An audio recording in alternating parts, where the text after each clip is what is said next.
بسم اللہ الرحمن الرحیم۔ السلام علیکم۔ سری لنکا میں کوہ آدم کی چوٹی، جہاں ایک پتھر پر انسانی پاؤں کا نقش موجود ہے، کے حوالے سے مختلف مذاہب کے لوگ مختلف روایتیں بیان کرتے ہیں۔ اس پہاڑی چوٹی پر پاؤں کے نشان کو حضرت آدم علیہ السلام کے نقش پا سے منسوب کیا جاتا ہے۔ اسے کوہ آدم یا سرندیپ بھی کہا جاتا ہے۔ 7300 فٹ بلند یہ چوٹی سری لنکا کے دارالحکومت کولمبو سے 220 کلومیٹر کے فاصلے پر ہے۔ سری لنکا کے ضلع رتنا پور میں واقع اس چوٹی تک پہنچنے کے لیے کولمبو سے کینیڈی اور پھر ڈلہوزی آنا پڑتا ہے۔ ڈلہوزی شہر کے قریب سے یہ پہاڑی شروع ہوتی ہے۔ کوہ آدم کی پہاڑی سری لنکا کی دوسری بڑی پہاڑی ہے۔ اس چوٹی میں ایک گڑھا بنا ہوا ہے جو 5 فٹ 7 انچ لمبا اور 2 فٹ 7 انچ چوڑا ہے۔ اس گڑھے میں ایک پاؤں کا نقش موجود ہے جو تقریباً 5 فٹ لمبا اور 2 فٹ چوڑا ہے۔ اس نقش کی لمبائی اور چوڑائی سے کسی انسان کے جسم کے قد کا اندازہ لگایا جا سکتا ہے، جو کہ 35 فٹ ہے۔ بہت سے مسلمانوں کے نزدیک یہ نقش پا حضرت آدم علیہ السلام کا ہے۔ بدھ مت کے مطابق یہ نشان بدھا کا ہے اور ہندو دھرم کے نزدیک یہ نشان شیواجی کا ہے۔ ایشیا کے بعض عیسائی اسے سینٹ تھامس کا معجزہ قرار دیتے ہیں۔ الغرض دنیا بھر کے زائرین اور سیاح یہاں کی رونق دوبالا کرتے ہیں اور یہاں کی تجارت پر خوشگوار اثر ڈالتے ہیں۔ جشن کے دنوں میں ساحل پر کھڑے ہو کر دیکھا جائے تو چوٹی صاف اور نمایاں نظر آتی ہے، جبکہ سال کے باقی دنوں میں یہ اتنی دور سے نظر نہیں آتی۔ گو کہ یہ موسمی تبدیلیوں کا اثر ہے، لیکن مقامی باشندوں میں اس کے بارے میں عجیب و غریب کہانیاں مشہور ہیں۔ آج کے مواصلاتی دور میں بھی یہاں تک پہنچنے کے لیے 4 گھنٹے کی پیدل مسافت طے کرنا پڑتی ہے۔ مقامی زبان میں اس پہاڑ کو سری پاڈا کہتے ہیں، انگریز اسے ایڈمز پیک کہتے ہیں۔ کوہ آدم کے نقش پا تک پہنچنے کے لیے کئی آرام گاہیں بنائی گئی ہیں۔ اکثر زائرین یہ سفر رات کے وقت کرتے ہیں۔ پہاڑ کی بلندی سے دریا کا منظر انتہائی خوبصورت اور طلوع آفتاب کا منظر تابناک ہے۔ سورج کی کرنوں میں آسمان کے بدلتے رنگ انتہائی خوشگوار نظر آتے ہیں۔ زائرین اپنے اپنے عقائد کے مطابق فجر اور طلوع آفتاب کے وقت یہاں عبادات کرتے ہیں۔ تاریخی حوالوں سے پتہ چلتا ہے کہ 325 قبل مسیح میں عظیم فاتح اسکندر اعظم اور 1305 میں معروف سیاح ابن بطوطہ نے اپنے سفر نامے میں اس کا انتہائی دلچسپ پیرائے میں ذکر کیا ہے۔ اس کے بیان میں ہے کہ میں نے جزیرہ سیلان یعنی سری لنکا آنے کے بعد جزیرہ کے راجہ سے کہا کہ میں قدم شریف کی زیارت کرنا چاہتا ہوں۔ سری لنکا میں آدم کو بابا اور ہوا کو ماما کہتے ہیں۔ سیلان کے راجہ نے میرے سفر کا اہتمام کیا۔ اس نے کئی غلام، 1 ڈولا اور 4 جوگی میرے ہمراہ روانہ کیے۔ جوگی ہر سال قدم کی زیارت کو جاتے تھے، اس لیے راستے سے خوب واقف تھے۔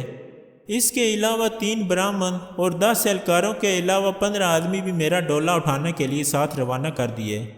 پانی اس راستے میں بکثرت ہے۔ پہلے دن ہم ایک دریا پہ پہنچے اور بید کی بنی ہوئی کشتی میں بیٹھے۔ وہاں سے ہم مینار منڈلی پہنچے۔ اس کے پاس پہاڑ کا دروازہ ہے جس کو جبل سرندیپ کہتے ہیں۔ یہ پہاڑ دنیا کے بلند پہاڑوں میں سے ہے۔ جب ہم وہاں گئے تو بادل ہم سے نیچے تھے۔ اس پہاڑ پر بہت سے ایسے درخت ہیں جن کے پتے نہیں جھڑتے اور رنگ برنگے نکلتے ہیں۔ سرخ گلاب کا پھول ہتھیلی کے برابر ہوتا ہے۔ لوگوں کا یقین ہے کہ اس پھول پر اللہ اور رسول صلی اللہ علیہ وآلہ وسلم کا نام کلمہ قدرت سے لکھا ہوا ہے۔ پہاڑ کو 2 راستے جاتے ہیں، ایک کو باپ کا راستہ اور دوسرے کو ماما کا راستہ کہتے ہیں، یعنی آدم اور ہوا کے راستے۔ باپ کا راستہ جانے کے لیے اور ماما کا راستہ آنے کے لیے استعمال ہوتا ہے۔ باپ کا راستہ دشوار جبکہ ماما کا راستہ آسان ہے۔ اگر ماما کے راستے سے جائیں تو زائرین کہتے ہیں کہ زیارت ہوئی ہی نہیں۔ یہاں دشوار راستے پر زائرین کی سہولت کے لیے سیڑھیاں بنوائی گئی ہیں۔ ان سیڑھیوں کو بچانے کے لیے پہاڑ میں میخیں گاڑی گئی ہیں اور 10 زنجیریں لٹکائی گئی ہیں۔ 10ویں زنجیر کو زنجیر شہادت کہتے ہیں۔ اس زنجیر کے پاس پہنچ کر جب مسافر نیچے کی طرف دیکھتا ہے تو خوف سے کلمہ شہادت پڑھنے لگ جاتا ہے۔ اس زنجیر کے پاس ہی ایک غار ہے جسے سکندر اعظم سے منسوب کیا جاتا ہے۔ ایک چشمہ بھی ہے جہاں سے مچھلیاں پکڑنا آسان نہیں۔ چشمے سے 7 میل کے فاصلے پر غار خضر ہے۔ یہ غار حضرت خضر علیہ السلام سے منسوب ہے۔ اس غار سے 2 میل اوپر قدم کا نشان ہے۔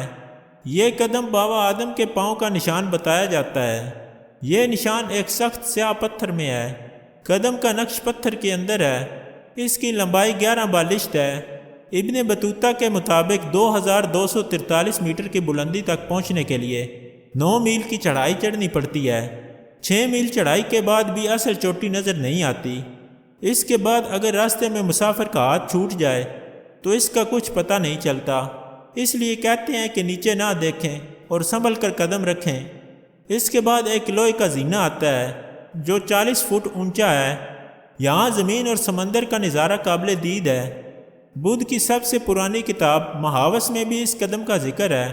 مشہور ایرانی شاعر اشرف نے اپنے سکندر نامے میں لکھا کہ جب سکندر اعظم سیلان کی زیارت کے لیے گیا تو اس نے پہاڑ پر چڑھنے کے لیے سیڑھیاں بنوائیں۔ ابن بطوطہ کی روایت کے مطابق اس مقام کو باب سکندر کہتے ہیں۔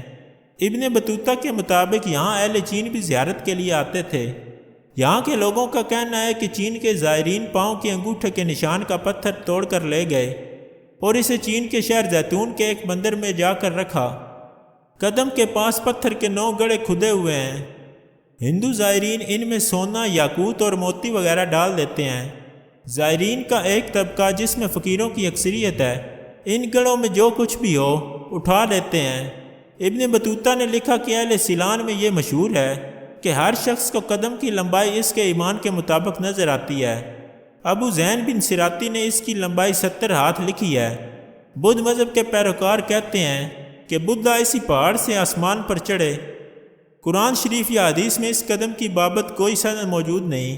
ابن بطوطہ کے زمانے میں سری لنکا کا نام سیلان تھا۔ عرب اس خطے کو سرندیپ بھی کہتے ہیں۔ سیران سے ہی سیلان کا لفظ بنایا گیا۔ خوبصورتی کے باعث اس جزیرے کو سمندر کا ہیرا بھی کہا گیا ہے۔ اللہ رب العزت سے دعا ہے کہ ہم سب کے علم میں اضافہ فرمائے اور ہمیں اس علم پر عمل کرنے کی توفیق عطا فرمائے۔ آمین ثم آمین یا رب العالمین۔